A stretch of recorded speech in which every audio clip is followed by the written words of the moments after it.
রাসূল সাল্লাল্লাহু আলাইহি ওয়াসাল্লাম বসে আছেন। একজন সাহাবী রাসূলুল্লাহর কাছে আসলেন। বিশ্বনবী মুহাম্মদুর রাসূলুল্লাহ তাকে ডেকে বললেন, রাসূলুল্লাহ সাল্লাল্লাহু আলাইহি ওয়াসাল্লাম ডেকে বললেন, সাহাবী শোনো, আফদলুয যিকরি লা ইলাহা ইল্লাল্লাহ ওয়া আফদলুদ দুআই আলহামদুলিল্লাহ। বিশ্বনবী মুহাম্মদুর রাসূলুল্লাহ সাল্লাল্লাহু আলাইহি ওয়াসাল্লাম ডেকে বললেন, সাহাবী, আফদলুয যিকির, যত পৃথিবীর বুকে জিকির আছে সব জিকিরের চাইতে শ্রেষ্ঠতম জিকির হলো লা ইলাহা ইল্লাল্লাহ। আফদলুদ দুআ, যত পৃথিবীতে দোয়া আছে সব দোয়ার চাইতে আফদলুদ দুআ, সবচাইতে শ্রেষ্ঠ দোয়া হলো আলহামদুলিল্লাহ। আল্লাহু আকবার। কতটুকু ফজিলত কি জানেন? রাসূলুল্লাহ সাল্লাল্লাহু আলাইহি ওয়াসাল্লাম বলেন, দুইটা যদি একটা দাড়িপাল্লা নেওয়া হয়, এক পাল্লায় যদি 7 আসমান 7 জমিন দিয়ে দেওয়া হয়, আর অপর পাশের পাল্লায় যদি কালিমা তয়্যিবা লা ইলাহা ইল্লাল্লাহ দেয়া যায়, তবে 7 আসমান 7 জমিন থেকে কালিমা তয়্যিবা লা ইলাহা ইল্লাল্লাহর ওজন হবে বেশি। লা ইলাহা ইল্লাল্লাহর ওজন হবে। আমি তো বলি লা ইলাহা ইল্লাল্লাহ এটি কোনো কালিমাই নয়, এটি হলো প্রত্যেকটা মুসলমানের চেতনার নাম। কেমনে? লা ইলাহা ইল্লাল্লাহ এর অর্থ আল্লাহ ছাড়া মাবুদ নাই, এইটুকুতেই সীমাবদ্ধ নয়। লা ইলাহা ইল্লাল্লাহর মিনিংস হলো আল্লাহ ছাড়া আমরা কারো কাছে মাথা নত করব না। লা ইলাহা ইল্লাল্লাহর মিনিংস হলো আল্লাহ ছাড়া আমরা কারো দাসত্ব করব না। লা ইলাহা ইল্লাল্লাহর মিনিংস হলো আল্লাহর দেয়া তন্ত্র মন্ত্র ছাড়া অন্য আমরা কোনো ব্যবস্থাকে গ্রহণ করব না। ঠিক কি না? তো সেই লা ইলাহা ইল্লাল্লাহর জিকির করতে রাজি আছেন তো সবাই? কে কে রাজি আছেন? দু হাত উঁচু করে আল্লাহর দেখান। হাত উঁচু করছেন? আপনাদের কি কোনো ক্লান্তি লাগতেছে? কোনো ঘুম নাই? মাহফিল কতক্ষণ চলবে? হ্যাঁ, ফজর একাই মাহফিল চলবে সারা রাত, আর ফজরে আমরা থাকবো কাইত নাকি? মাহফিল আমরা অল্প সময় হাত না গো আল্লাহ, আমি এত দূর থেকে আসছি, 350 কিলোর উপরে আমি দৌড়ে আসছি। আমি যদি ক্লান্ত না হই, আপনার হাত উঠান। আল্লাহ দেখতেছে না? আপনাদের জোর আছে নি? ঘুম আছে নাই তো? তাহলে আমি তাকবীর দিচ্ছি, তাকবীরে রিপিট করতে হবে। দেখবো বান্দরবনের মানুষের, আলী কদমের মানুষের কতটুকু ইমানের পাওয়ার আছে। তাহলে আমি তাকবীর দিচ্ছি, লিল্লাহে তাকবীর। আল্লাহ, বান্দরবন মানুষের আওয়াজ এত কম নাকি? গলাটা একটু নাড়াচাড়া দেন, গলা পরিষ্কার হয়েছে, তাহলে তাকবীর দেন, লিল্লাহে তাকবীর।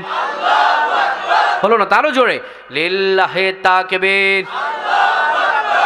আল কোরআনের আলো, কোরআন হাদিসে যেইখানে, লিল্লাহে তাকবীর।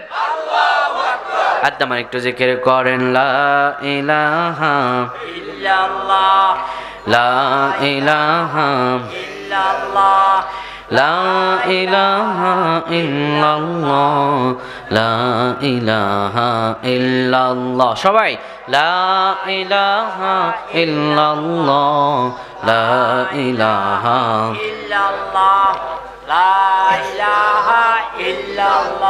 নেই কোনো মাবুদ আল্লাহ ছাড়া, নেই কোনো মাশুক আল্লাহ ছাড়া, আল্লাহ ছাড়া সব গায়রুল্লাহ, আল্লাহ ছাড়া সব গায়রুল্লাহ। পড়ো লা ইলাহা ইল্লাল্লাহ, লা ইলাহা ইল্লাল্লাহ, লা ইলাহা ইল্লাল্লাহ, লা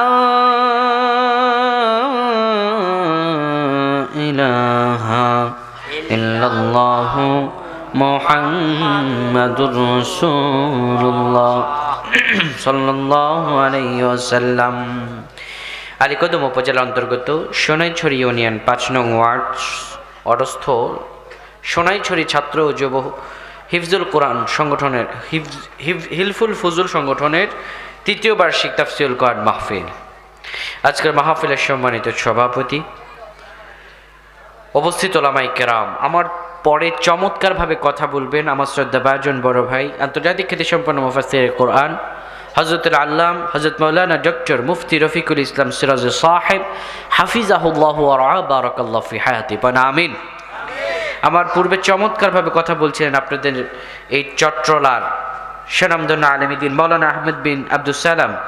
আরও কথা বলেছেন বিশেষ বক্তাবৃন্দ, উপস্থিত ওলামায়ে কেরাম, বিভিন্ন দলের রাজনৈতিক নেতৃবৃন্দ এবং আইন শৃঙ্খলা বাহিনী, আমার সামনে উপবিষ্ট আমার প্রীতিতুল্য মুরব্বী বাবারা, ওলামায়ে কেরাম, তলাবা ইজ্জম, পর্দার অন্তরালের মা ও বোনেরা, রাস্তাঘাটে, দোকানপাটে, চা স্টলে যে যেখান থেকে বসছেন প্রত্যেককে আমার অন্তরের অন্তঃস্থল থেকে আবারও সালাম দিচ্ছি। আসসালামু আলাইকুম ওয়া রাহমাতুল্লাহি ওয়া বারাকাতুহু। ওয়ালাইকুম সালাম ওয়া রাহমাতুল্লাহি ওয়া বারাকাতুহু।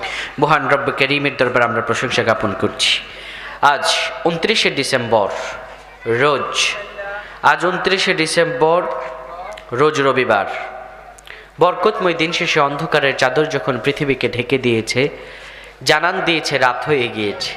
শিশুরা যখন মায়ের কোলে, বড়রাও যখন খেলাধুলা ছেড়ে দিয়ে আপন গৃহে অবস্থান করছে, ঠিক সেই সময় যখন অলস্যভাবে পিঠটা একটু বিছানায় লাগাতে মন যায়, ঠিক সেই সময় অলসতাকে কাটিয়ে আল্লাহ সুবহানাহু ওয়া তাআলার এই কোরআনে মাজলিসে আসার যে তৌফিকটুকুন যে রব্বে কারীম দান করলেন, সে মহান রব্বুল ইজ্জতের দরবারে হৃদয়ের সবটুকুন ভালোবাসা উজাড় করে কালিমাতুশ শুকুর আদায় পড়ছি আলহামদুলিল্লাহ। আমরা আল্লাহ তাআলার প্রশংসা জ্ঞাপন করছি যে রব্বুল আলামিন আমাদেরকে কুল কায়নাতের নবী, বিশ্ব মানবতার মুক্তির দূত, কুল কায়নাতের নবী হুজুরে আকরাম হযরত মুহাম্মদ মুস্তাফা সাল্লাল্লাহু আলাইহি ওয়াসাল্লামের উম্মত হিসাবে এই পৃথিবীতে প্রেরণ করেছেন। এজন্য আবারও শুকরগুজার পড়ছি আলহামদুলিল্লাহ। আল্লাহর প্রশংসা গলা ছেড়ে ভালোবাসাময় কণ্ঠে পড়ছি রব্বানা লাকাল হামদ হামদান কাসীরান তাইয়িবান মুবারাকান ফি। প্রশংসা করলাম কার? সব সময়ে প্রশংসা করব কার? বিপদে পড়লে প্রশংসা করব কার? সুখে থাকলে প্রশংসা করব কার? দুঃখে থাকলে প্রশংসা করব কার? মানুষের ক্ষতি করার সময় প্রশংসা করব কার? আস্তাগফিরুল্লাহ। মানুষের ক্ষতি করা যাবে? তাহলে কেমনে বললেন মানুষের ক্ষতির সময় আল্লাহর প্রশংসা করা লাগবে? জোশের বসে হুঁশ হারালে চলবে না। জোশের বসে হুঁশ হারিয়েছি বিদায় আর কাফের মুশরিকরা আমাদের মাথার উপরে চড়ে বসেছে। সুতরাং জোশের বসে হুঁশ হারালে চলবে।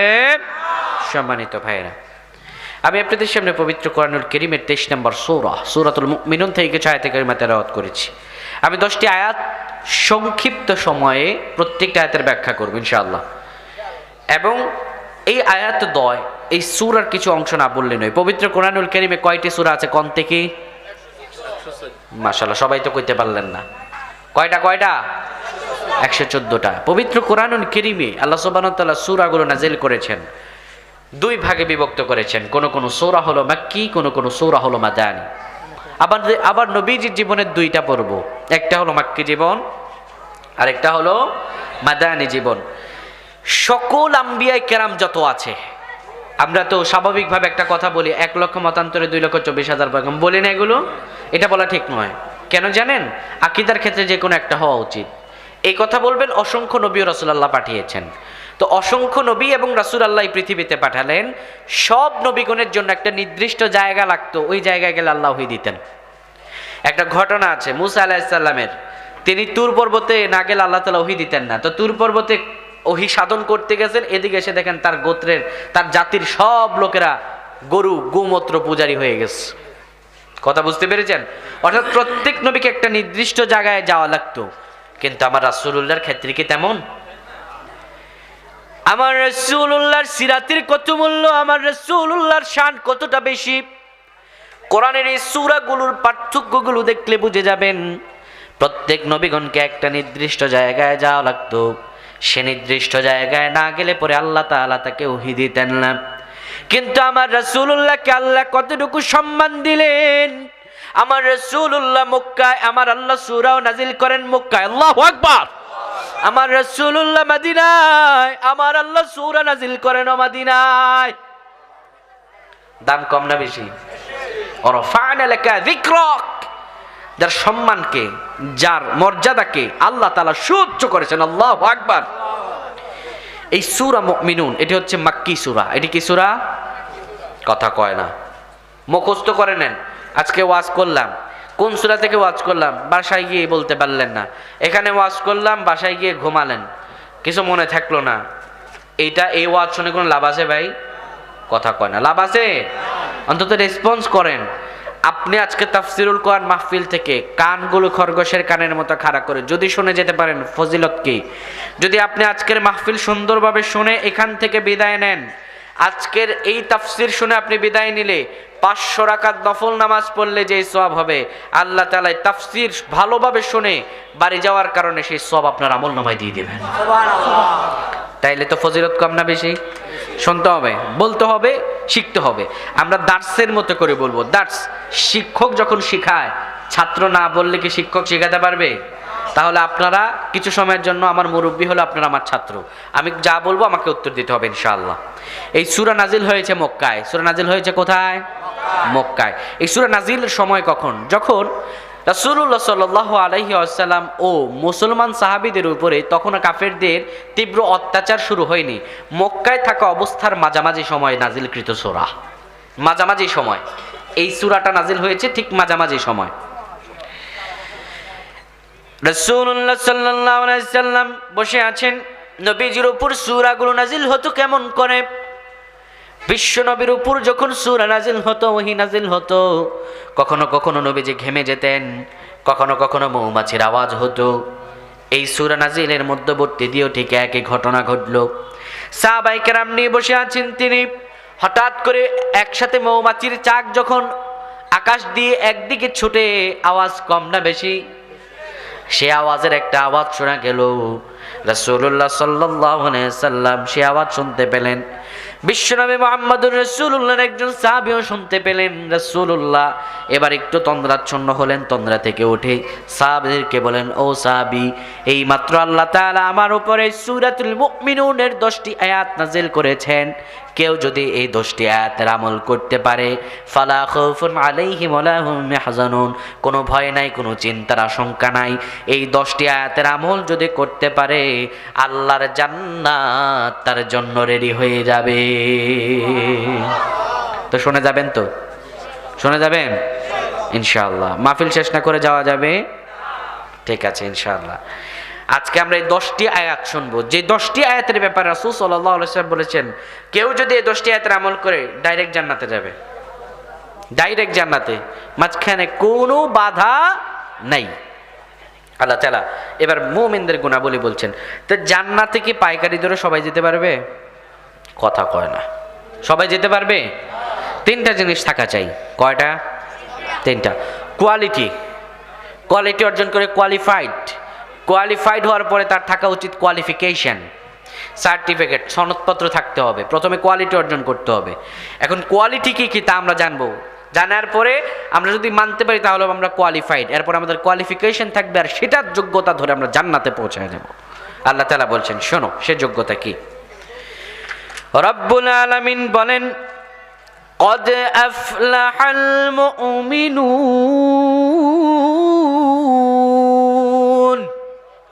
আল্লাহ তাআলা বলেন, অবশ্যই সফল কাম হয়েছে মুমিনগণ, অবশ্যই সফল কাম হয়েছে মুমিনেরা। মুমিন কারা? মুমিন হলো ঈমানদাররা। যারা ঈমানদার, যারা মুমিন, তারাই সফল কাম।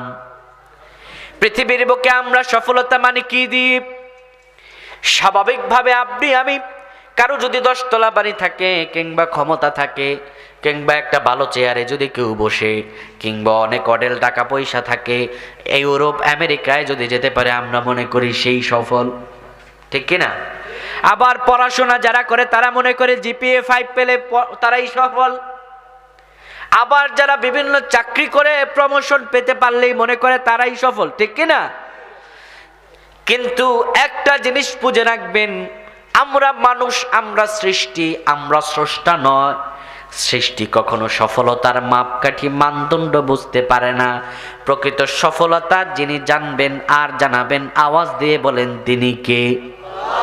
আমার আল্লাহ তাআলা বলেন সফল কারা পৃথিবীর বুকে কোনো সম্পদতা, কোনো সম্পদ, কোনো অট্টালিকা আর নিজের বরত্ব দিয়ে মানুষ সফলতা অর্জন করতে পারে না। সফলতা হয় ইমানে, সফলতা হয় কিসে আমার আল্লাহ ভালো জানেন। পৃথিবীর বুকে আপনি আমি সম্পদ পেলেই মনে করি সেই সফল, কিন্তু খেয়াল করে দেখবেন এই মানুষটা সম্পদশালী হলো, ক্ষমতাশালী হলো, মনে করলাম সেই সফল।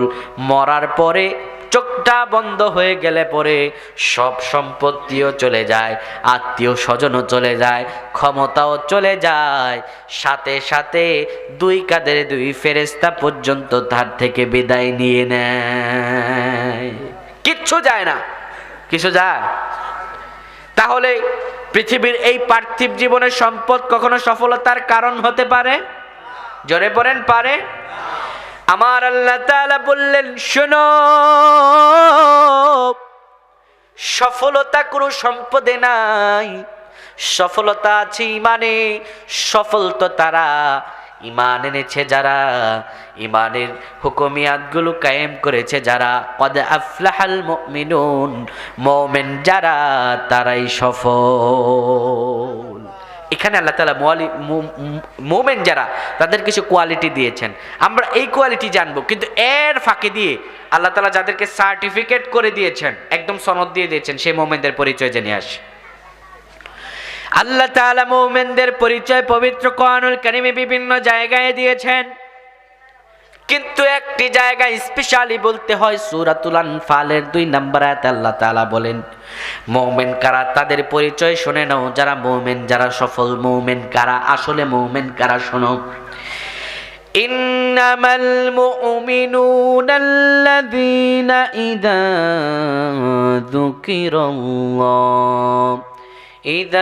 যুকিরাল্লাহু ওয়াজিলাত قلوبهم وإذا تليت عليهم آياته زادتهم إيمانا।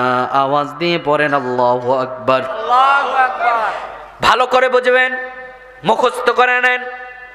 আল্লাহ তাআলা বলেন ইন্নামাল মুমিনুনাল্লাযীনা ইযা যুকিরাল্লাহ, নিশ্চয় আল্লাহর কাছে মুমিন তারা। পাইকারি দরে বললেই মুমিন হওয়া যায় না, পাইকারি দরে মুমিন হওয়া যায়? কথা কয় না, হওয়া যায় না। আল্লাহ বললেন তারা মুমিন না। কেমনে? উদাহরণ দেখাবো। সূরাতুল বাকারার 8 নম্বর আয়াতে আল্লাহ তাআলা বলেন, রাব্বুল আলামিন বলেন মুমিন দাবি করলেই মুমিন হওয়া যায় না। বললাম আল্লাহ কেন মুমিন হওয়া যায় না? রব্বুল আলামিন বলেন শোনো, মুমিন হওয়া যায় না। আল্লাহ তাআলা বলেন ওয়া মিনান নাসি মান ইয়াকুলু আমান্না বিল্লাহি ওয়া বিল ইয়াউমিল আখির ওয়া মা হুম বিমুমিনিন। আওয়াজ দিয়ে পড়েন আল্লাহু আকবার। আল্লাহ তাআলা বলেন মানুষের মধ্যে এমন কিছু লোক আছে মান ইয়াকুলু, যারা বলে আমান্না বিল্লাহি, আমরা আল্লাহর প্রতি ঈমান এনেছি, শুধু আল্লাহর প্রতি নয়, ওয়াবিল ইয়াউমিল আখির, আখিরাতের প্রতিও ঈমান এনেছি, কিন্তু আমার আল্লাহ বলেন ওমা হুম বিমুমিনিন, কিন্তু এরা ঈমানদার নয়। এরা কি নয়? কথা কোন, এরা কি নয়? ঈমানদার নয়। আল্লাহকে বললাম আল্লাহ এই কথাটা আপনি কেন বললেন এরা ঈমানদার নয়? মনে প্রশ্ন জাগে কি জাগে না? বললাম আল্লাহ তারা মুখ দিয়ে বলে তারা ঈমানদার, তারা বলে আখিরাতকে নাকি তারা বিশ্বাস করে, আপনি বললেন কেন তারা ঈমানদার নয়? আমার আল্লাহ তারপরে রাতে জানিয়ে দেন কেন তারা ঈমানদার নয়।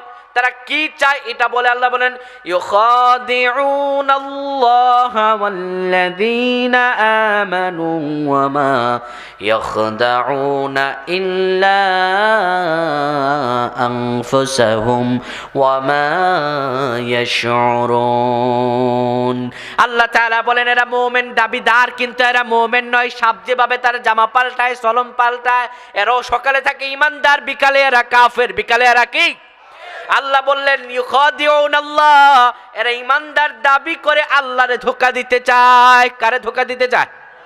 আল্লাহ বলেন শুধু আমি আল্লাহরই ধোঁকা দিতে চাই না, ওয়াল্লাযীনা আমানু, যারা ঈমান এনেছে তাদেরকেও ধোঁকা দিতে চায়। দৃষ্টান্ত দেখিয়ে দেই কেমনে তারা ধোঁকা দেয়, একদম চোখে আঙুল দিয়ে দেখিয়ে দিই। 5ই আগস্টের আগে একটু প্রেক্ষাপট একটু নজর করে দেখেন কিছু কিছু নেত্রীর ছেলেপেলেরা বলতো, কিছু কিছু নেত্রীর কর্মীরা বলতো, আমাদের নেত্রী এত ভালো ঘুম থেকে ওঠার পরে যায় নামাজ খোঁজে। কথা কয় না। আবার দেখে গেছে গণভবন যখন দখল করলো, সেখানে খাটের নিচে বড় বড় মদের বোতল পাওয়া যায়। কথা কয় না। এই কি মিথ্যা কথা নাকি? আবার তার দলের কর্মীরাই বলতো, আমরা 70 রাকাত তাহাজ্জুদ পড়ি। সকালে এসে মসজিদ বানাতো, আর বিকালে মন্দিরে গিয়ে বলতো মা দুর্গা এসেছে, তাই ফসল এবার ভালো হয়েছে। এমন মুনাফিক কি আপনারা দেখেন নাই নাকি? বিগত দিনে এই ধরনের মুনাফিক ছিল, আজও এই ধরনের মুনাফিক আছে, সামনেও থাকবে। আমার আল্লাহ বললেন এরা পাইকারি দরের মুমিন, যারা ইমান বিক্রি করে খায়, যারা ইমানদার দাবি করিয়ে কিছু ফায়দা লুটাতে চায়, এরা কোনোদিনও মুমিন নয়, এরা আল্লাহকে ধোঁকা দিতে চায়। শুধু আল্লাহকে ধোঁকা দিতে চায় না, আল্লাযীনা আমানু, যারা ঈমান এনেছে তাদেরকেও ধোঁকা দিতে চায়।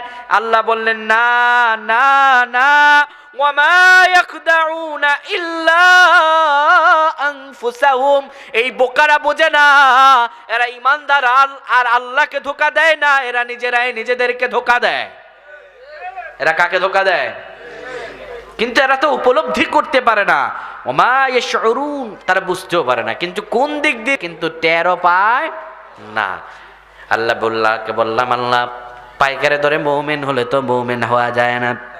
তো মাবুদ আপনি বলে দেন না, মুমিন হতে গেলে কি কি গুণাবলী প্রয়োজন একটু বলে দেন না। আল্লাহ তাআলা বলেন, শোনো, যারা সফল তারা মুমিন, আর যারা মুমিন তাদের কিছু গুণাবলী শোনো।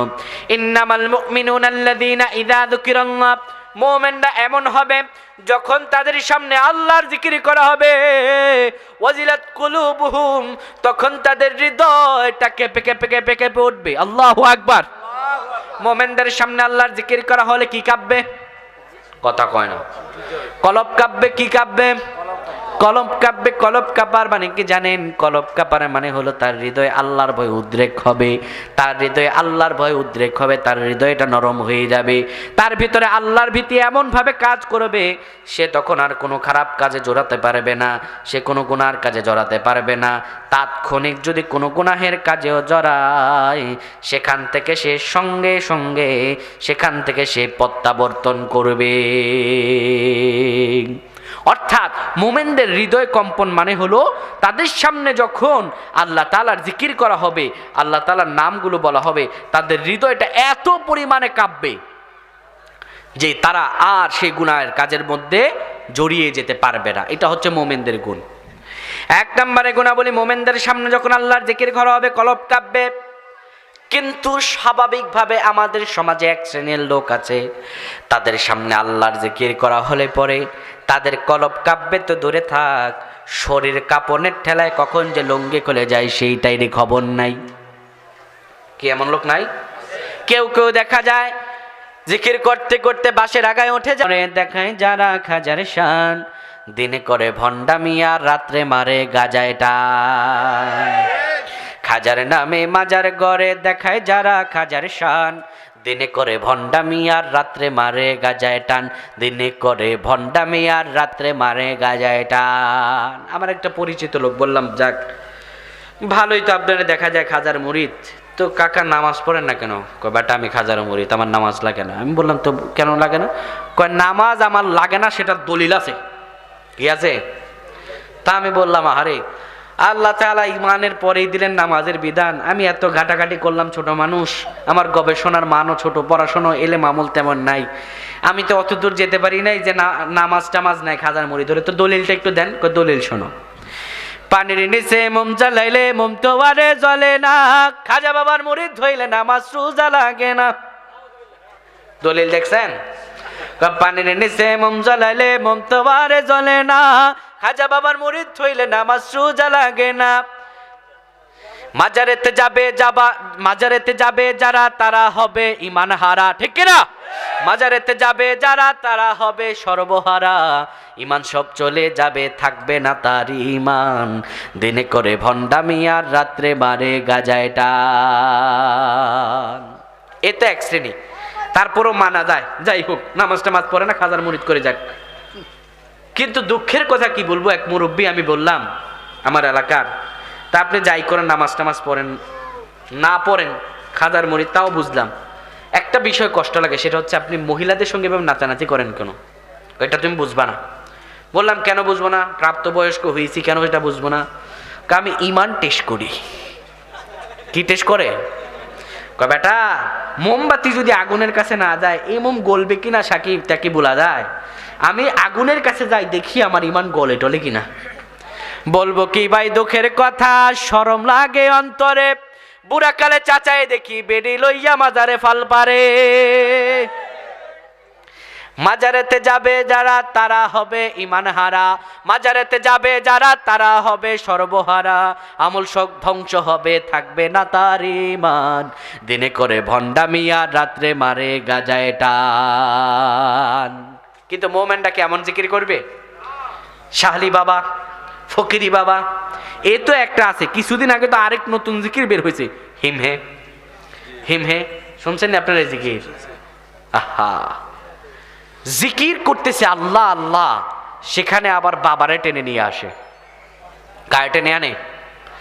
কিন্তু যারা আল্লাহর পাশাপাশি অন্য কাউকে ডাকবে এরা কোনোদিনও মুমিন নয়, এরা মুশরিক। এরা কি? আল্লাহ তাআলা বলেন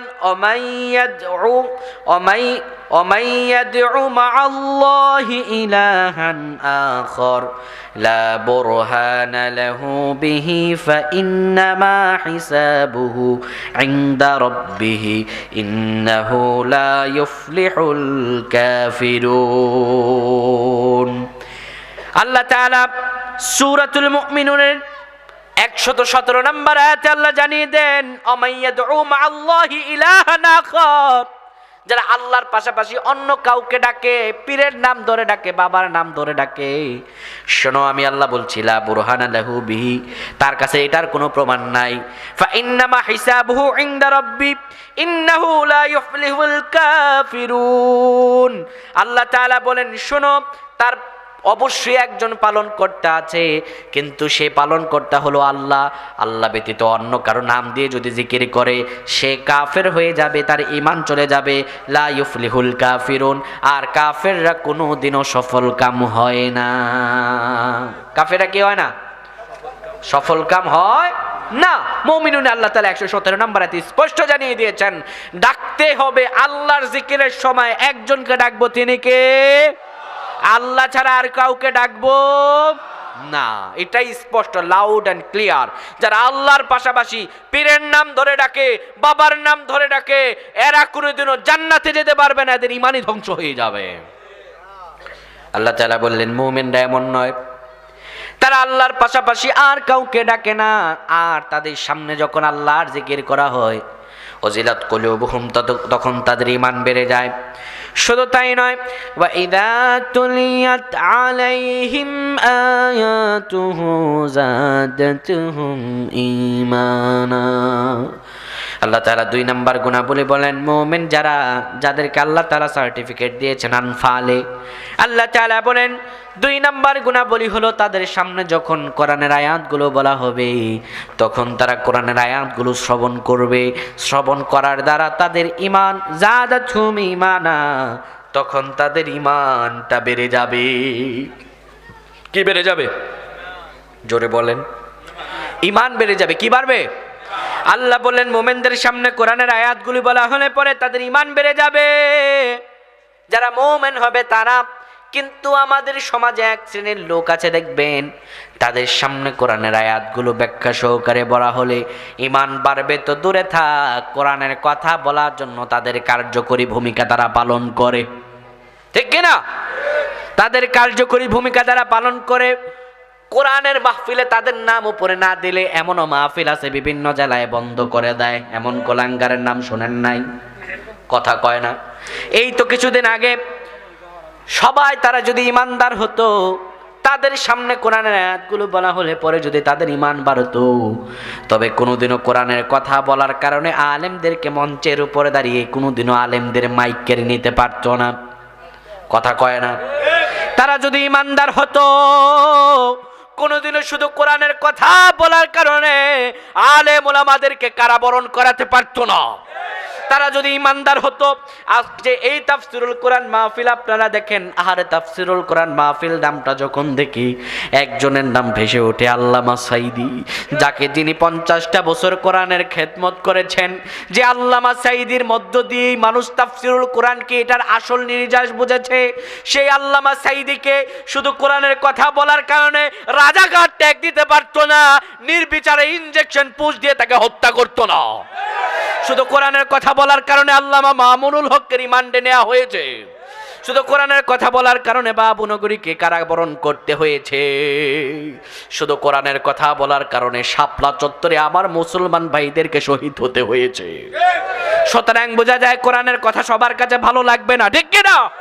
আল্লাহ বললেন মুমিনদের সামনে কোরআনের কথা বললে যাদা তুমি ঈমান বেড়ে যাবে, আর কাফেরদের সামনে কোরআনের কথা বললে তারা কোরআনের কথা বন্ধ করতে চাইবে। কথা কয় না। কেমন করে হিসাব নেন? আল্লাহ তাআলা সূরাতুল হামিম সিজদায় জানিয়ে দেন, ওয়াকালাল্লাযীনা কাফারু লা তাসমাউ লিহাযাল কুরআনি ওয়ালগাউ ফীহি লাআল্লাকুম তাগলিবুন। কাফের মুশরিকরা রাসূলের যুগে যখন রাসূলুল্লাহ কোরআনের বাণীগুলো মানুষকে শোনাতেন, সাহাবীদেরকে শোনাতেন, তখন কাফের মুশরিকরা বলতো লা তাসমাউ লিহাযাল কুরআন, কোরআন শুনবা না। যদি তোমাদেরকে কোরআন শোনানো হয়, ওয়ালগাউ ফীহি লাআল্লাকুম তাগলিবুন, সেখানে বিশৃঙ্খলতা শুরু করে দিবা, অবশ্যই এর মাধ্যমে তোমরা বিজয় হতে পারবা। বলেন তো দেখি, কোরআনের বিরুদ্ধাচরণ করে আমার রাসূলুল্লাহকে কি তারা পরাজয় বরণ করাতে পেরেছিল? আজও তো পর্যন্ত নব্য আবু জাহালের বংশধররা যারাই কোরআনের কথাকে রোধ করতে আসবে, আল্লাহ তাদেরকে রোধ করে দিবেন, কোরআনের কথা কেউ বন্ধ করতে পারবে না। যারাই বন্ধ করতে আসবে এরা সফল হবে না। যারা কোরআনের কর্মী, আল্লাহ তাআলা তাদের বিজয় দান করবেন, ঠিক কিনা? সুতরাং সব জায়গায় দাদাগিরি দেখালে হবে না, সব জায়গায় দাদাগিরি চলে। কোরআনের বাণীগুলো যারা এত বছর ধরে বন্ধ করতে এসেছিল, ছোট্ট একটা ঘটনা বলি। বিশ্বনবী মুহাম্মদুর রাসূলুল্লাহ যখন কোরআনের বাণীগুলো পৌঁছাচ্ছেন, কাফের মুশরিকরা চিন্তা ভাবনা করলো, এখন এতদিন মুহাম্মদ আমিন গোটা মক্কা নগরীতে ছড়াইছে, হজের সময় চলে আসছে, সব বিভিন্ন দেশ থেকে হাজিরা এসে হজের ক্যাম্প করতেছে। সেই যোগে তখন আবু জাহাল, উতবা, সাহেবা দারুন নদীয়ায় বৈঠক করলো। আব্দুল্লাহর বেটা মুহাম্মদকে কোনোভাবেই ঠেকানো যায় না। ওয়ালিদ ইবনে মুগীরা সমবেত লোকজন তারা এখানে বৈঠক করলো। এখন একটা কাজ করা যায়। কি কাজ? মুহাম্মদ আমিন সম্পর্কে আমরা মানুষের কাছে কাছে মিথ্যাচার করব, বলবো এই আব্দুল্লাহর বেটা মুহাম্মদ নামে এক পাগল আছে, ওর কাছে ভুলেও যাওয়া যাবে না, ও জাদুকর, ও পাগল, ও কবি, ওর কাছে ভুলেও যাবেন না। এই কথা আমরা মানুষের কাছে কাছে গিয়ে বলবো, মানুষ ভয় পাবে, ভুলেও তার কাছে যাবে না। এটা কাফেররা চক্রান্ত করলো। তো হাজী সাহেবেরা দীর্ঘ পথ অতিক্রম করে এসেছে, ঘরের তাঁবুটা নিয়ে ঘুমিয়ে আছে। হঠাৎ করে রাতের একটা নক। কি হয়েছে ভাই? আমরা মক্কার নেতা খেতা, তো কি দরকার? শোনেন, হজ করতে আসছেন, সুন্দরভাবে হজ করে চলে যাবেন, মাসে মার্কেট আছে, মার্কেট থেকে কিছু কিনে নিয়ে যাবেন। খবরদার, আমাদের এখানে একজন পাগল আছে, নাম হচ্ছে মোহাম্মদ। সে কিন্তু শুধু পাগলই নয়, সে হচ্ছে জাদুকর, সে পাগল মাতাল, তার কাছে ভুলেও যাবেন না, সে পাগল। এই করে সব তাবুতে বলে এসেছে। সকালবেলা যখন হইছে, মানুষ দেখবেন, যদি ধরেন একটা চিঠি, ভাই আপনার নাম কি? তোফায়েল আহমেদ সাহেব। তোফায়েল আহমেদ সাহেবের বাড়িতে এবার আপনি একটা চিঠি নিয়ে গেলেন, উপরে লেখা খাতার উপরে ভুলেও চিঠিটি খুলবেন না, একদম গুরুত্বপূর্ণ স্পেশাল গোপন কথা তোফায়েল সাহেবের জন্য। বাড়িতে গিয়েছেন, তোফায়েল সাহেব বাড়িতে নাই। চিঠিটা যদি কোনো লোকের হাতে পড়ে, সে অবশ্যই খোলার জন্য উদ্রেক হবে। আর কোনো মতে যদি এটা তোফায়েল সাহেবের বউর হাতে পড়ে, মহিলা মানুষের হাতে পড়ে, তাহলে এই চিঠি আর খোলা বাচ্চারা যাবে, বলবে আমার জামাইকে এখন কি প্রেম প্রীতি শুরু করলো নাকি বুড়ো বয়স, এই তো সন্দেহ করবে নাকি? তো যাই হোক, নিষিদ্ধ জিনিসের প্রতি মানুষের আকর্ষণ বেশি। সকাল হওয়ার পরে একজন আরেকজনের দিকে, ভাই কালকে রাতে তো কিছু লোক আসছিল, হ্যাঁ আমার কাছেও তো আসছিল, তো বলছে কি? বলছে মুহাম্মদ নামে একটা লোক আছে, এ নাকি পাগল, একা এ লোকের কাছে যেতেই নিষেধ করছে। আচ্ছা, কিভাবে নিষেধ করছে? তো যেতে নিষেধ করছে। আচ্ছা, একা একা গেলে না পাগলে ধরবে, আসো সবাই একসাথে যাই, তাইলে আর পাগলের ভয় কি? রাসূলুল্লাহ তাদের কাছে দাওয়াত দিতে গেলে অনেক সময় সাপেক্ষের ব্যাপার ছিল, কিন্তু কাফেররাই এটা আরো সহজ করে দিল, ঠিক কি না? একা একা যেতে এখন দলবল নিয়ে যাচ্ছে, আমার রাসূলুল্লাহ তখন কোরআনের বাণীগুলো শোনাচ্ছেন। এবার ওই লোকেরা হাজিরা এসে দূর থেকে দাঁড়িয়ে শুনতেছে, কি মধুর বাণী, রাসূলুল্লাহ কোরআনের কথাগুলো বলছেন। রাসূলুল্লাহ কোরআনের বাণীগুলো সাহাবীদেরকে তখন শোনাচ্ছেন, আর হাজিরা দূরে আড়ালে এসে কান পেতে শুনতে লাগলো, এত সুন্দর বাণী, এত সুন্দর কথোপকথন, এত সুন্দর রবের পরিচয়। এবার তাদের মাথা ঘুরে গেল, তারা এবার বলতে লাগলো, রাতের বেলা যারা আমাদেরকে এই লোককে পাগল বলেছে, এই লোক তো পাগল নয়, তারাই পাগল, ঠিক কিনা? কিছুদিন আগের প্রেক্ষাপট, এই ঘটনাটা এই জন্য বললাম, আলেমদের থেকে আমাদেরকে দূরে রাখার জন্য আলেমদেরকে বলা হতো রাজাকার, বলা হয় নাই। আলেমদেরকে রাজাকার, চরিত্রহীন, তাদের চরিত্র কালেমা লেপন করে জেলের মধ্যে যত বন্দী করতে চেয়েছে, শেষেই দেখা গেল যেই রাজাকার নাম ধরে আলেমদেরকে বিচ্ছিন্ন করতে চেয়েছিল, গোটা বাংলার জনতা আওয়াজ করে বলে দিল, তুমি কে আমি কে, আমি রাজাকার, ঠিক কিনা? সেই যুগে কাফেররা বলতো রাসূলুল্লাহ পাগল, আজ তার ডাইভার্ট হয়ে এসেছে রাজাকার। নাম সামনে আর কত নাম যে আসে আল্লাহই ভালো জানে, ঠিক কিনা? মুমিনরা কোনোদিন কোরআনে বাধা দিবে? বলেন বলেন, বাধা দিবে? মুমিনদের তো ঈমান বেড়ে যাবে, কিন্তু কোরআনের কথাগুলোর মধ্যে যারা প্রতিবন্ধকতা সৃষ্টি করতে চায়, এরা কশিনকালেও মুমিন হতে পারে? আল্লাহ তাআলা বলেন, মুমিন তো তারাই যাদের সামনে আল্লাহর জিকির করা হলে পরে কলব কাঁপে। 2 নাম্বার গুণাবলী হলো তাদের সামনে কোরআন আয়াতগুলো বলা হলে ঈমান বেড়ে যায়। 3 নাম্বার আল্লাহ বলেন, ওয়া আলা রাব্বিহিম ইয়াতাওয়াক্কালুন। মুমিন তো তারাই যাদের সামনে আল্লাহর কোরআনের কথাগুলো বলা হলে ঈমান এত বাড়ে যে তারা আল্লাহর উপর নির্ভরশীল হয়ে যায়, আল্লাহর উপর নির্ভরশীল হয়ে যায়। নির্ভরশীল মানে কি জানেন? তাওয়াক্কালুন, আল্লাহর উপর নির্ভরশীল। সেটা কিভাবে? একটা উদাহরণ দেখে, ছোট্ট বাচ্চা দেখবেন, যে বাচ্চাটার বয়স 9 থেকে 10 মাস কিংবা 1 বছর 2-3 মাস, এই বাচ্চাটারে কোলে নিয়ে মাঝে মাঝে দেখবেন বাচ্চাটার কোল থেকে উপরে ফেলেন যত, বাচ্চাটা হাসে তত, ঠিক কিনা? বাবা যখন সন্তানকে নিয়ে কোলের থেকে একটু উপরে ফেলে সন্তান হাসে। বাচ্চাটা এত বিপদের মুহূর্তে হাসে কেন জানেন? কারণ তার বিশ্বাস আছে আমার বাপ নিজে ব্যথা পাবে কিন্তু আমার ছেড়ে দিবে না, ঠিক কিনা? তো মুমিনরা ঠিক একই বিশ্বাসে বিশ্বাসী। তাদের ঈমান যখন বেড়ে যায়, কোন নেতা আর কোন খেতা কারো দিকে তাকানোর সময় নাই। আমার হৃদয়তে আমার আল্লাহর ভয়, কার কি ক্ষমতা আছে আমার জন্য, ঠিক কিনা মুসলমান? সুতরাং যাদের হৃদয়ে আল্লাহর ভয়, তারা কোনো প্রতিবন্ধকতাকে ভয় পায়। যাদের হৃদয়ে আছে আল্লাহর ভয়, তারা কবু পথ ভুলে যায় না। আল্লাহর প্রেম ছাড়া এ দুনিয়ায় কারো কাছে কোনো কিছু চায় না, কারো কাছে কোনো কিছু চায় না।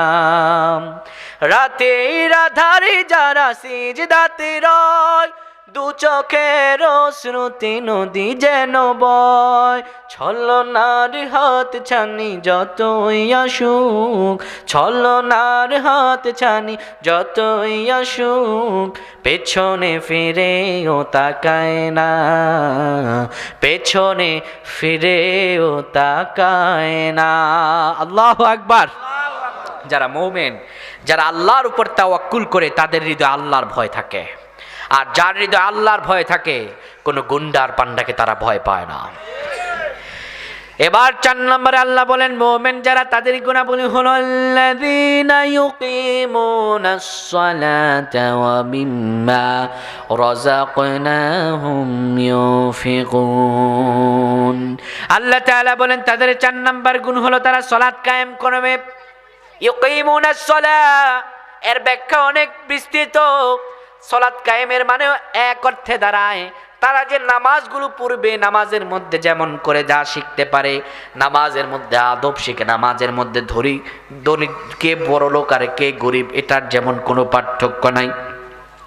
নামাজে আমরা যখন দাঁড়াই, বড় লোকের পাশে ধনী, বড় লোকের পাশে গরিব দাঁড়াতে পারবে না, এমন কোনো কথা আছে নাকি? নাই। এমন কোনো কথা যেমন করে নাই, ঠিক তেমন করে সে নামাজ থেকে শিখবে। আমার পাশে যেইভাবে গরিব মুমিনও দাঁড়াতে পেরেছে, সমাজের বুকে কোনো আমার প্রতিপত্তি নাই। প্রতিপত্তি তো আল্লাহর অহংকার আর দাম্ভিকতা করবে না। সে যখন সমাজে চলাফেরা করবে, ওই যে নামাজ থেকে যা শিখেছে, কোনো পার্থক্য নাই, সে কোনো পার্থক্য রাখবে না, সে সবার সঙ্গে সেইভাবে মিলিত হয়ে চলবে। আর নামাজ কায়েমের আরেকটা অর্থ হলো তার অধীনস্থ সন্তান সন্ততি, পরিবার পরিজন, সমাজ থেকে শুরু করে ইউনিয়ন, ইউনিয়ন থেকে শুরু করে উপজেলা, উপজেলা থেকে শুরু করে জেলা, জেলার পরে এবার গোটা রাষ্ট্রে বিভাগ পর্যায়ে সে সালাত কায়েম করার চেষ্টা করবে, সকলকে সালাত পড়ার তাগিদ দেবে। আল্লাহ তাআলা বলেন তারাই মুমিন। 5 নম্বরে গুণাবলী হলো অমিম্মা রাযাকনাহুম ইউনফিকুন, আর তারা তাদের সম্পদ থেকে আল্লাহর রাস্তায় ব্যয় করবে। আল্লাহ বলেন মুমিন তারা যাদের ক্ষমতা, যাদের হাতে ক্ষমতা যাওয়ার পরে, তারা ক্ষমতা পাওয়ার পরে তারা মানুষগুলো দিয়ে নামাজ কায়েম করবে। কিন্তু আমাদের সমাজের দিকে তাকালে দেখা যায় এমন নেতা আছে যারা নামাজ কায়েম করবে দূরে থাক, ক্ষমতায় গেলে পরে তারা আরো মাদক কারবারি বেশি করে। কথা কয় না? এতদিন যে ছেলেগুলো বিড়ি খাইতো, ওই ছেলেগুলোর হাতে গাঞ্জা ধরায়। যে ছেলেগুলো গাঞ্জা খাইতো, সেই ছেলেগুলোর হাতে লাল বিচি ধরায়। ঠিক কিনা? সমাজ তো এইভাবেই ধ্বংস হচ্ছে। তারা কায়েম করবে নামাজ, আর তারা কায়েম করে গাঁজা। বাস্তব কিনা এগুলো? আল্লাহ বললেন মুমিনরা এমন হবে না। শোনো, এই 5টি গুণ যাদের আছে, আল্লাহ তাআলা সূরাতুল আনফালের 4 নম্বর আয়াতে বলেন উলাইকা হুমুল মুমিনুনা হাক্কা। আমার আল্লাহ তাআলা বলেন শোনো, এরাই সত্যিকারের মুমিন। এরা কি মুমিন? সত্যিকারের মুমিন। আর বাকি যার নাম কাস্তে মুমিন, এরা মিথ্যা মুমিন। এরা কি মুমিন? মিথ্যা মুমিন। সত্যিকারের মুমিন কারা? আবার অ্যানালাইসিস করেন, ব্রেনে ঢুকান। 1 নম্বরে যাদের সামনে আল্লাহর কথাগুলো বলা হলে পরে যাদের হৃদয়ে কাঁপে। 2 নম্বরে তাদের গুণাবলী হলো কোরআনের আয়াতগুলো পড়লে ঈমান বেড়ে যায়। 3 নম্বরে গুণাবলী হলো তারা আল্লাহর উপরে তাওয়াক্কুল করে। 4 নম্বর গুণাবলী হলো তারা সালাত কায়েম করে। 5 নম্বর গুণাবলী হলো আল্লাহ যে রিজিক দিয়েছেন তা থেকে ব্যয় করে। আমার আল্লাহ বলেন তারাই সত্যিকারের মুমিন। লাহুম দারাজাতুন ইনদা রাব্বিহিম ওয়া মাগফিরাতু ওয়া রিজকুন কারীম। আমার আল্লাহ বলেন লাহুম দারাজাতুন ইনদা রাব্বিহিম, তাদের জন্য তাদের প্রতিপালকের পক্ষ থেকে রয়েছে, আল্লাহর পক্ষ থেকে একটি দারাজাত, একটি সম্মানের চেয়ার। সেই সম্মানের চেয়ারটা কেমন? যাদের মধ্যে 5টি গুণাবলী থাকবে। কিয়ামতের ময়দানে যখন সূর্যটা মাথার কাছে চলে আসবে, মাথার মগজগুলো যখন টকবক টকবক করতে থাকবে, যাদের মাঝে 5টি গুণাবলী থাকবে, আল্লাহ তাআলা আরশে আজিমের নিচে তার জন্য একটা সুন্দর সম্মানের চেয়ার ব্যবস্থা করে দিবে। আল্লাহ বলেন তার জন্য রয়েছে একটি সম্মানজনক রিজিক এবং আল্লাহর পক্ষ থেকে অগণিত ক্ষমা ও রহমত। আল্লাহু আকবার। কইতে পারলেন এই ওয়াজ শেষ। মোমেনটা কি সফল? মোমেনটা কি? মোমেনরা সফল। এখন আমরা সিম্পলি মোমেনদের সফলতা, মোমেনদের একটা পরিচয় পেয়েছি। এবার 2 নাম্বার যাব, চূড়ান্ত সফলতা কোথায় জানা দরকার আছে না নাই? অবশ্যই দরকার আছে প্রিয় ভাইরা। আমার সময় চলে গেছে অলরেডি, তো আমরা চূড়ান্ত সফলতা জেনে আমরা ওয়াজ ক্লোজ করে দেবো ইনশাআল্লাহ। তো চূড়ান্ত সফলতা কোথায় আসেন আমরা জানি। এবার চূড়ান্ত সফলতা জানতে হলে আমাদেরকে পড়তে হবে সূরাতুল আল ইমরানের 185 নম্বর আয়াত। আল্লাহ তাআলা বলেন কুল্লু নাফসিন যায়িকাতুল মাউত وإنما توفون أجوركم يوم القيامة فمن زحزح عن النار وأدخل الجنة فقد فاز وما الحياة الدنيا إلا متاع الغرور الله أكبر। আল্লাহ তাআলা বলেন শোনো দুনিয়ার মানুষেরা, কুল্লু নাফসিন যায়িকাতুল মাউত, প্রত্যেক প্রাণীকে মৃত্যুর স্বাদ গ্রহণ করতে হবে। শোনো, এই আয়াতের এই অংশটা আপনাদেরকে বলেই বিশ্বাস করেন, আল্লাহর কসম করে বলে যাই প্রিয় আমার বান্দরবনবাসী, প্রিয় ভাইরা আমার, আলীকদম উপজেলার ভাইরা, একটা কথা বলে যে আল্লাহর কসম করে বলি, আয়াতের অংশটাকে আমি ভয় পাই না। বুকে হাত দিয়ে বলি কুল্লু নাফসিন যায়কাতুল মাউত, একটুও ভয় পাই না। বিশ্বাস করেন, আয়াতের তারপরের অংশটারে আমি বেশি ভয় পাই। আমার আল্লাহ তাআলা বলেন, শোনো, প্রত্যেক প্রাণীকে মৃত্যুর স্বাদ গ্রহণ করতে হবে। ও ভাই, মরে গেলে কোনো আফসোস ছিল না। মরে যাওয়ার পরে যদি সব শেষ হয়ে যেত, আমার কোনো ভয় লাগতো না, কোনো ব্যথা ছিল না, কোনো টেনশন ছিল না। কিন্তু আল্লাহ তারপরে বলেন, وَإِنَّمَا تُوَفَّوْنَ أُجُورَكُمْ يَوْمَ الْقِيَامَةِ। শোনো রে দুনিয়ার মানুষেরা, মরার পরেই জীবন শেষ নয়, মরার পরেই জীবন শুরু। আরেকটা দিন আছে, وَإِنَّمَا تُوَفَّوْنَ أُجُورَكُمْ يَوْمَ الْقِيَامَةِ, যেই দিনে তোমার প্রতিফল দিয়ে দেওয়া হবে। দুনিয়াতে আপনি যা করেছেন, দুনিয়াতে আপনি যা ভালো করেছেন আর যা খারাপ করেছেন, সেই কিয়ামতের ময়দানে সব আমলগুলো আপনার হাতে দিয়ে দিবে। সব আমলগুলো হাতে দিয়ে দেওয়া হবে। আপনি যা করেছেন, মানুষের প্রকাশ্যে করেছেন, মানুষের আড়ালে করেছেন, যা আপনি করেছেন সব কিছু আপনাকে দিয়ে দেওয়া হবে। সেদিন বাঁচার কোনো জায়গা আছে? মানুষগুলোকে প্রতিফল দিয়ে দেওয়া হবে। এই পৃথিবীতে কত ক্যামেরা আছে, বোতামের ভিতরে ক্যামেরা, কলমের ভিতরে ক্যামেরা, আবার কত জায়গায় কত রকম ক্যামেরা, সিকিউরিটি ক্যামেরা আছে না নাই? আমার আল্লাহ তাআলা বলেন, শোনো রে মানুষেরা, দুনিয়ার মানুষের যদি অত্যাধুনিক এত সুন্দর বুদ্ধিবৃত্তি থাকতে পারে, তাহলে বলেন তো আমার আল্লাহর কি তেমন বুদ্ধি নাই? আমার আল্লাহ তাআলা আপনার আমার পেছনে একটা গোপন ক্যামেরা লাগিয়ে দিয়েছেন। পৃথিবীর কেউ আপনার আমার গোপন পাপ সম্পর্কে জানে না, কিন্তু একজন জানেন, তিনি কে? আল্লাহ বলেন, ওয়াইন্নামা তুওয়াফাউনা উজুরাকুম ইয়াউমাল কিয়ামাহ। কিয়ামতের একটা ময়দান আছে রে বান্দা, যে ময়দানে তোমার প্রতিফলগুলো তোমারে দিয়ে দেওয়া হবে। মানুষগুলো তার প্রতিফলগুলো পাওয়ার পরে বলবে, আল্লাহ, ভুলে আমি এই পাপ করি নাই গো মাবুদ, এই পাপ অন্যজন করেছে, আপনার ফেরেশতারা ভুলে আমার নাম লিখে দিয়েছে। আল্লাহ তাআলা বলবেন, তুমি করো নাই। মানুষ বলবে, করি নাই। বাবার জানে না ছেলের পাপ কি, ছেলে জানে না বাবার পাপ কি। সন্তানের সামনে বাবার পাপ দেখাবে যখন, বাবার সামনে সন্তানের পাপ দেখাবে যখন, তখন অকপটে তারা বলবে, আল্লাহ, এই পাপ আমি ভুলেও করি নাই, ভুল ক্রমে এগুলো লেখা হয়েছে। আমার আল্লাহ তাআলা সেদিন চাপাবাজি করার জায়গা রাখবেন। পৃথিবীর বুকে চাপাবাজি করে রডের বদলে বাঁশ দেয়া যায়, কিয়ামতের ময়দানে আমার আল্লাহকে ঘুষ দিলে লাভ হবে নাকি?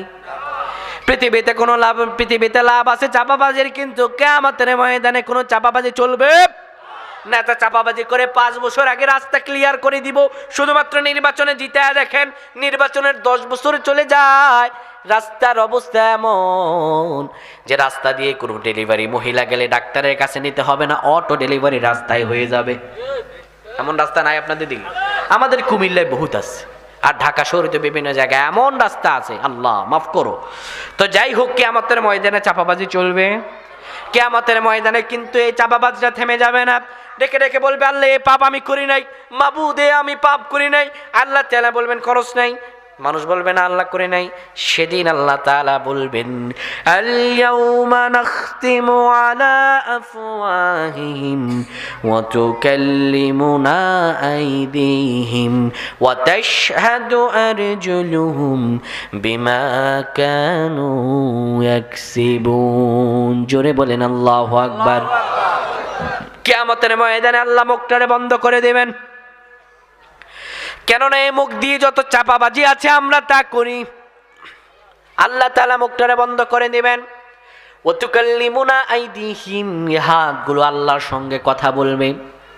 ওয়া তাশহাদু আরজুলুহুম, পাগুলো আল্লাহর সঙ্গে সাক্ষ্য দেবে। বিমা কানু ইয়াকসিবুন, যা আপনি পাপ করেছেন। ও ভাইরা, বৃদ্ধ বাবারা, কোথায় 500 আর 1000 টাকায় নিজের ইমান বিক্রি করে, কোন জায়গায় কোথায় সাক্ষ্য দিলেন, কোথায় নাম লেখালেন, কোন জায়গায় কি করলেন? আল্লাহর দিনকে বিজয় করতে চাইলেন না, সামান্য টাকার কারণে কোথায় ইমান বিক্রি করলেন। দুনিয়ার কোনো মানুষ না জানতে পারে আপনার গোপন সেই সাক্ষ্যদানকে আমার আল্লাহ জানেন না নাকি? জোরে বলেন, জানেন না নাকি? ও হাজী সাহেব, আপনি হজ করে এসে কার আইল কাটলেন, কার জমিতে আপনি আইল বানালেন। দুনিয়াতে জুলুম করবেন, কিন্তু কিয়ামতের ময়দানে জুলুম চলবে নাকি? চলবে না। ও যুবকেরা, তোমরা কারা? কোন জায়গায় কি করো? রাতের গভীরে তোমার মা বাবা দেখে না? কোন মেয়ের সঙ্গে আঙুল দিয়ে চ্যাটিং আর ফেটিং এ তুমি ব্যস্ত থাকো? কোথায় তুমি রাতের গভীরে কম্বল মুড়ি দিয়ে তুমি নেকেট ভিডিও দেখো? পৃথিবীর মা তোমার মা দেখতে না পারে, তোমার বাবা দেখতে না পারে।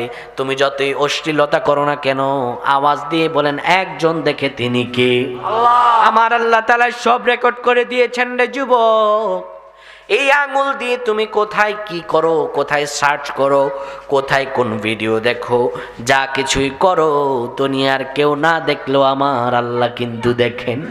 তোমার কাদের দুই ফেরেশতা কিরামান কাতিবিনা ইয়ামালুনা মা তাফআলুন, যা কিছু করো সব কিছু লিপিবদ্ধ হয়। কিয়ামতের ময়দানে আমার আল্লাহ যেদিন এই সব কৃত কর্মগুলো দেখিয়ে দিবেন, সেদিন কোথায় যাবা? সেদিন মুখ দিয়ে শতবার বলার পরেও আমার আল্লাহ ক্ষমা করবে না। আমার আল্লাহ বলেন তুকাল্লিমুনা আইদিহিম, এই হাতগুলো আমার আল্লাহর সঙ্গে কথা বলবে। ওয়া তাশহাদু আরজুলুহুম, এই পাগুলো আমি আল্লাহকে সাক্ষ্য দিবে। রাতের গভীরে কোন কার বাড়িতে ডাকাতি করেছো, কার গাড়ি ঠেক দিয়ে টাকা নিয়েছো, কার সম্পদ লুণ্ঠন করেছো, কোথায় তুমি তোমার প্রতিপত্তি বিস্তার করতে চেয়েছো, পৃথিবীতে কেউ তোমার গোপন পাপ না জানুক, একজন জানে, তিনি কে? অবশ্যই আল্লাহ তাআলা জানেন, অবশ্যই আল্লাহ তাআলা জানেন। আপনি আজকে গোপনে মানুষের সম্পদ লুণ্ঠন করবেন, মানুষের সম্পদের উপর হাত বাড়াবেন, মানুষের অর্থের উপরে, মানুষ থেকে আপনি টাকা লুণ্ঠন করে খাবেন। এই পৃথিবীতে কিছু সময়ের জন্য টিকলেও কিন্তু কবরে আপনি বাঁচতে পারবেন না। বিশ্বাস করেন? লা ইয়াকুলুনা আমওয়ালান নাস বিল বাতিল, যারা মানুষের সম্পদ অন্যায়ভাবে ভক্ষণ করে, যারা মানুষের সম্পদ অন্যায় করে খায়, কিয়ামতের ময়দান আল্লাহর কাছে তাকে দাঁড়াতে হবে। কত জায়গায় কতভাবে মানুষ খায়। দুঃখের কথা কি বলবো ভাই, এই ওয়াজের জগতেও কত রকম সিন্ডিকেট চলে, বলার মতো নাই।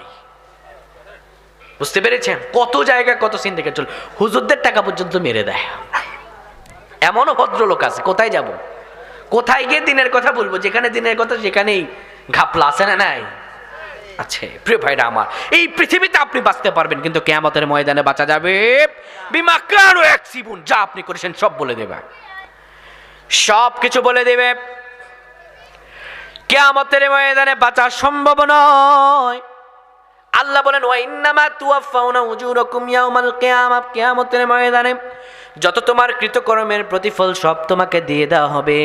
এবার কৃতকর্মের প্রতিফল পাওয়ার পরে ফামান যুহজিহা আনিন নার ওয়া উদখিলাল জান্নাতা ফাকাদ ফাজ, কৃতকর্মের প্রতিফলগুলো পাওয়ার পরে এই আমলগুলো দিয়ে যে ব্যক্তি নিজের জাহান্নামের আগুন থেকে বাঁচাতে পারবে, এই আমলগুলো দিয়ে যে ব্যক্তি নিজের জান্নাত পর্যন্ত নিতে পারবে, আমার আল্লাহ বলেন ফাকাদ ফাজ, সেই সফল, সেই সফল।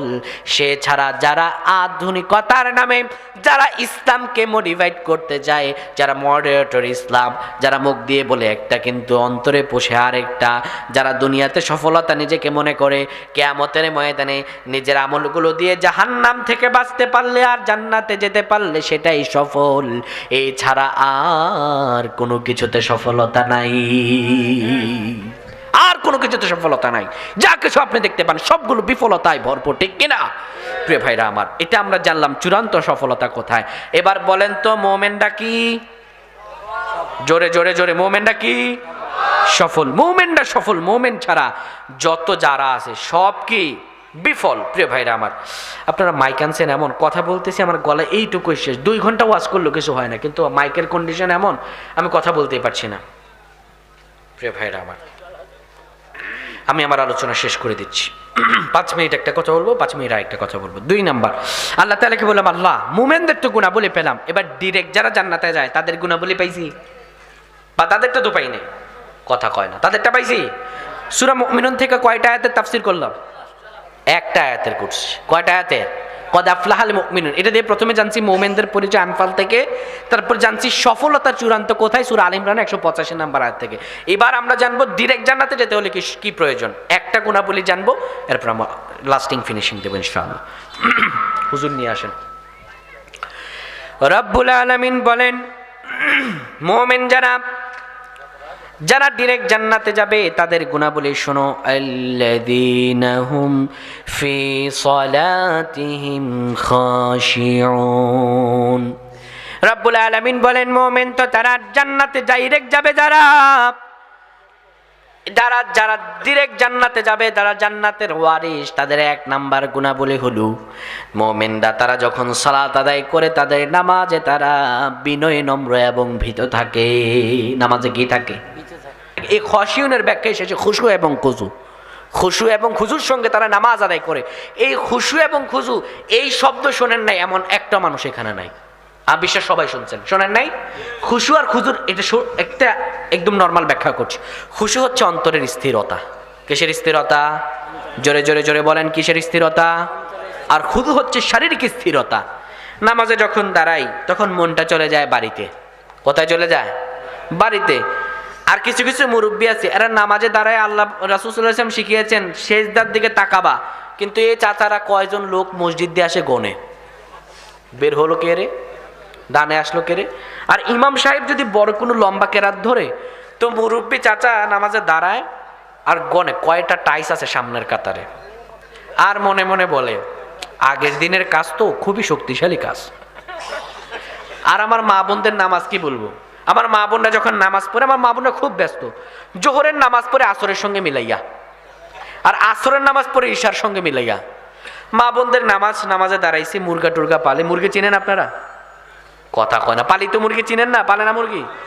এবার এক মা নামাজে দাঁড়াইছে, কিছু খুদ আর চাল সাইডে দিয়ে রাখছে, আসরের সময় নামাজ চলে যেতেছে। আল্লাহু আকবার। দাঁড়ানোর পরে কিছুক্ষণ পরে ঠোকর ঠোকর আওয়াজ শোনা যায়। সোজা তো আর তাকাইতে পারে না, আর চোখে তাকায়, এটা আমার ঘরের মুরগা নাকি পাশের ঘরের মুরগা। কোনো মতে সত্যি যদি অন্য ঘরের মুরগা হয় নামাজের মধ্যে শুরু করে হুশ হুশ। একই নামাজ না সার্কাস? আহা, আল্লাহ বলেন ফাওয়াইলুল লিল মুসাল্লিন, ধ্বংস হয়ে যাক ওই সকল নামাজি আল্লাযীনা হুম আন সালাতিহিম সাহুন, যারা তারা নামাজের ব্যাপারে উদাসীন, নামাজে কি পড়ছে আর কি করছে তা নিজেই জানে না। কিছু কিছু মানুষকে যদি মশায় কামড় দেয় ও ডিসকো ডান্সার সেখানেই সেরে ফেলে, ঠিক কিনা? সাহাবীদেরকে তীরবিদ্ধ করা হতো কিন্তু সাহাবীরা সালাত থেকে দূরে সরে যেতেন না। তারা নামাজ পড়তো কিন্তু নামাজের সময় তাদের হৃদয়ে একজনের ভয় থাকতো, তিনি কে? আল্লাহ বললেন মুমিন তো তারা যারা ডাইরেক্ট জান্নাতে যাবে তাদের গুণাবলী হলো তারা এমন মুমিন যারা নামাজের ভিতরে বিনয় নম্র এবং ভীত হয়। যখন তারা নামাজে দাঁড়ায় খুশু এবং খুজুর সঙ্গে সালাত আদায় করে তাদের হৃদয়ে আল্লাহর ভয় থাকে এবং তারা নামাজে যা পড়ে তা সুন্দর ও সাবলীল ভাবে পড়ে, কোনোদিনও তারা এলোমেলো করে পড়ে না। নামাজ আমরা পড়ি আলহামদুলিল্লাহ আলামিন মালিক মিদিনী ওখানে বুঝি ওখানে আহা, আবার কেউ কেউ রুকুতে যায় সুবহানাল্লাহ আযীম সুবহানাল্লাহ আযীম, আহা কি পড়ছে সে নিজেই জানে না। বলেন তো দেখি, নামাজে একটা সূরা আছে, না পড়লে নামাজ হয় না, সূরার নাম কি? ফাতিহা। লা সালাতা ইল্লা বিফাতিহা, ফাতিহা ছাড়া নামাজ হয়? আবার রাসূলুল্লাহ বলেন কেউ যদি সূরা ফাতিহা পড়ে এই ফাতিহার প্রত্যেকটা আয়াতের জবাব আমার আল্লাহ দেন। কেমন করে জবাব দেন? অন্য একদিন সময় পেলাম আমরা আয়াতের সেই জবাবটা আজকে আমরা শুনবো, এটা বিস্তারিত। মানে আল্লাহ কথোপকথন বলেন ফাতিহায়। দুইটা বিষয় বলি, রুকুতে যাওয়ার পরে আমরা যে পড়ি সুবহানা রাব্বিয়াল আযীম, পবিত্র মহান রব যিনি সবচেয়ে বড় মহান। নামাজে যত জায়গা আছে সবচেয়ে সেনসিটিভ জায়গা রুকুর জায়গা। আপনি সেজদায় গেলে ঠেলা দিলে পড়বেন না, কিন্তু রুকুর জায়গা এত সেনসিটিভ জায়গা, একটু ঠেলা দিলে কিন্তু পড়ে যাবেন, ঠিক কি না? আমার আল্লাহ বলেন এত সেনসিটিভ জায়গায় গিয়ে আমার প্রশংসা করলি রে বান্দা, তোর প্রশংসাটাকে আমি গ্রহণ করব না। আপনি রুকু থেকে বললেন সুবহানা রাব্বিয়াল আযীম, আমার আল্লাহ বলেন আরশে আজিম থেকে তোর এত সেনসিটিভ জায়গায়, নরবরে জায়গায় একটু ঠেলা মারলেই পড়ে যাবি, এত কঠিনতম জায়গায় আমার প্রশংসা করলি যারে বান্দা, আমি তোর মুখ দিয়ে শুনিয়ে দিলাম সামিআল্লাহু লিমান হামিদা, আল্লাহ শুনেছেন তুমি যে আল্লাহর প্রশংসা করেছো। আর আমি আপনি পড়ি সামিআল্লাহু লিমান। কেউ কেউ তো রুকু থেকে দাঁড়াতেই চায় না। ওরে বাবা, রুকু থেকে দাঁড়াবে কি? রুকু থেকে সোজা ডাউন সেজদায়। কিন্তু রুকু হতে সোজা হইয়া খাড়া হওয়া ওয়াজিব। সোজা হইয়া খাড়া হওয়া কি ওয়াজিব? ওয়াজিব ছুটলে নামাজ হবে না, সাহু সেজদা না দিলে নামাজ হবে না। কিন্তু আপনি আমি রুকু থেকে দাঁড়াতে চাই না, কিন্তু কতটুকু ফজিলত জানেন? একটা ফজিলত বলছি। রাসূলুল্লাহ সাল্লাল্লাহু আলাইহি সাল্লাম নামাজ পড়ছেন, হঠাৎ করে নবীজি বললেন সামি আল্লাহু লিমান হামিদা। পেছন থেকে সাহাবী বলল রব্বানা লাকাল হামদ। আরেকজন সাহাবী বলল হামদান কাসীরান তাইয়িবান মুবারাকান ফি। নবীজি নামাজ শেষ করে সাহাবীদের দিকে বসতেন, সাহাবীদের দিকে ফিরে বলতেছেন, ও সাহাবীরা, বাড়তি কথাটা কে বলছো? আমি তো শিখাই নাই হামদান কাসীরান তাইয়িবান মুবারাকান ফি। রাসূল শিখায় নাই, সাহাবী নিজের থেকে বলছে। সাহাবী এবার কলিজায় পানি আছে নাকি, নবীজি শিখায় নাই এই কথা বলে ফেলছে। সাহাবী বলল ইয়া রাসূলুল্লাহ আমি বলছি। নবীজি বললেন, ও সাহাবী রে, আল্লাহর প্রশংসা করতে কি তোমার ভালো লাগে? সাহাবী বলল ইয়া রাসূলুল্লাহ ভালো লাগে, তাই তো বলছি। বিশ্ব নবী মুহাম্মদুর রাসূলুল্লাহ বললেন, তুমি যে রুকু থেকে দাঁড়িয়ে সামি আল্লাহু লিমান হামিদা আর বাকি কথাটা যে বললা রব্বানা লাকাল হামদ হামদান কাসীরান তাইয়িবান মুবারাকান ফি, সাহাবী রে, এইটুকু কথা বলার কারণে আমি দেখতে পেলাম আল্লাহ তাআলার আরশে আজিম থেকে 30-এর অত্যাধিক ফেরেশতা জমিনে অবতরণ করলো। হামদান কাসীরান তাইয়িবান মুবারাকান ফি সালাতে পড়ার কারণে তোমার আমলনামা এই 30 জন ফেরেশতা এমন ভাবে লেখার প্রতিযোগিতা শুরু করলো, এই 30 জন ফেরেশতার মধ্যে কার আগে কে লিখবে তোমার নামে নাকি তাদের মধ্যে প্রতিযোগিতা শুরু হয়ে গেল। আল্লাহু আকবার। আরে নামাজ তো আল্লাহর সঙ্গে প্রেম। আহা, আর নামাজে আমরা কখন নামাজ শেষ করে বাইরে যাওয়া যায়? কখন নামাজ শেষ করে?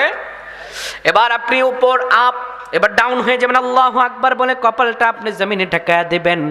সবচাইতে নিচের জায়গা হলো জমিন, সবচাইতে নিচের জায়গা কি? জমিনের মধ্যে আপনি ঠেকায়া পড়েন সুবহানা রাব্বিয়াল আ'লা, পবিত্র মহান রব যিনি সব চাইতে ঊর্ধ্বে। আমার আল্লাহ তাআলা আরশে আজিম থেকে ডাক দিয়ে বলে, বান্দা জমিনের মধ্যে সব চাইতে নিচের জায়গায় কপালটা ঠেকায় আমার নামটা উপরে লাগায় দিলি রে বান্দা। সব চাইতে নিচের জায়গায় ঠেকায় আমার নাম যখন উপরে লাগিয়ে দিয়েছিস, তোর নামটাও আমি আমার নিচের কাতারের বান্দাদের কাতারে তোর নামটা রাখবো না, আমি আল্লাহ তোর নামটা ধরে আমার উপরের কাতারের বান্দাদের খাতায় লিখে দিলাম। নামাজ বুঝলে মজা, বুঝলে কি? ফাতিহাটা বলতে আরো মজা বুঝবেন। যাই হোক, আজকে আর বলবো না। শেষে এই যে আজকে কয় তারিখ? 29 তারিখ। সামনে আসতেছে 31শে ডিসেম্বর, যাকে বলা হয় 31st নাইট, বলে কি না? 31st night. এইটা শোনেন, যুবকদের জন্য শেষ নসিহা, টোটালি বলে দিচ্ছি। আবু দাউদের হাদিস, মান তাশাব্বাহা বিকওমিন ফাহুয়া মিনহুম, সূরাতুল মাইদার 51 নম্বর আয়াত। আল্লাহ তাআলা বলেন, ইয়া আইয়ুহাল্লাযীনা আমানু লা তাত্তাখিযুল ইয়াহুদা ওয়ান নাসারা আউলিয়া বা'দুহুম আউলিয়াউ বা'দ ومن يتولهم منكم فإنهم منهم إن الله لا يهدي القوم الظالمين। জোরে বলেন আল্লাহু আকবার। আবু দাউদের হাদিস বলি, নবীজি বলেন, মান তাশাব্বাহা বিকওমিন ফাহুয়া মিনহুম, যার সাথে যার আচরণের মিল কিয়ামতের ময়দানে তার সঙ্গে তার সাথে হবে। 31st নাইট এটি হচ্ছে খ্রিস্টানদের একটি উদযাপনীয় ধর্মীয় উৎসব। যারা 31st নাইট জেনে বুঝে পালন করবে, বুঝেন না বুঝে পালন করলে মাফ আছে, জেনে বুঝে যারা 31st নাইট পালন করবে, রাসূলুল্লাহর এই হাদিস সাক্ষ্য দেয় তার ঈমান নাই, তার হাসর নসর হবে মুশরিকদের সঙ্গে। 31st নাইটের সঙ্গে কোনো মুসলমানের সম্পর্ক থাকতে পারে না, পারেই না। কোন মুসলমানের সন্তান বিধর্মীদের কোন সংস্কৃতি নিজের মধ্যে ধারণ করতে পারে? সূরা মাইদার আয়াত, ইয়া আইয়ুহাল্লাযীনা আমানু, ওহে যারা ঈমান এনেছো, লা তাত্তাখিযুল ইয়াহুদা ওয়ান নাসারা, তোমরা ইহুদি এবং নাসারাদের কোন সাদৃশ্যকে নিজের মাঝে নয় তাদেরকে বন্ধুরূপে গ্রহণ করো না। শোনো, আউলিয়া বা'দুহুম আউলিয়া ও বা'দ, এই হিন্দু খ্রিস্টান বৌদ্ধ এরা পরস্পর পরস্পরের বন্ধু। শোনো, তোমরা যদি তাদের অন্তর্ভুক্ত হও, আউলিয়া বা'দুহুম আউলিয়া ও বা'দ ওমাইয়া তাওয়াল্লাহুম মিনকুম ফাইন্নাহুম মিনহুম, শোনো আমি আল্লাহ নিষেধ করেছি তাদের সাদৃশ্য তোমাদের মাঝে আনবে না, যদি আনো আমি আল্লাহ তোমাকে তাদের মাঝে গণ্য করব। ইন্নাল্লাহা লা ইয়াহদিল কওমাজ জালিমিন, তুমি জালেম হবা আর তোমার কপালে কোনো হেদায়েত নাই। আয়াত কয় নাম্বার? 51। আয়াত কয় নাম্বার? সূরার নাম সূরা মাইদা, বাইক গিয়ে পড়ে দেখেন। আপনার ছেলে যদি আজ আপনি 31st নাইটের জন্য বাবা 1 টাকা দেন, কিয়ামতের ময়দানে আপনার ছেলে জাহান্নামে গেলে আপনাকে নিয়ে যাবে। আপনি যদি 31st নাইট উদযাপন আপনি করতেই পারেন না, বছর উদযাপন কিসের করবেন? আরে মুসলমানদের জন্য উৎসবের কম পড়ছে? মুসলমানদের প্রধানত উৎসব দুইটা, কয়টা? ঈদুল ফিতর আর ঈদুল আজহা। এছাড়া মুমিনদের আর কোনো উৎসব থাকতে পারে? কোন উৎসবের সঙ্গে আমাদের সম্পর্ক থাকতে পারে? 31st নাইট টোটালি হারাম।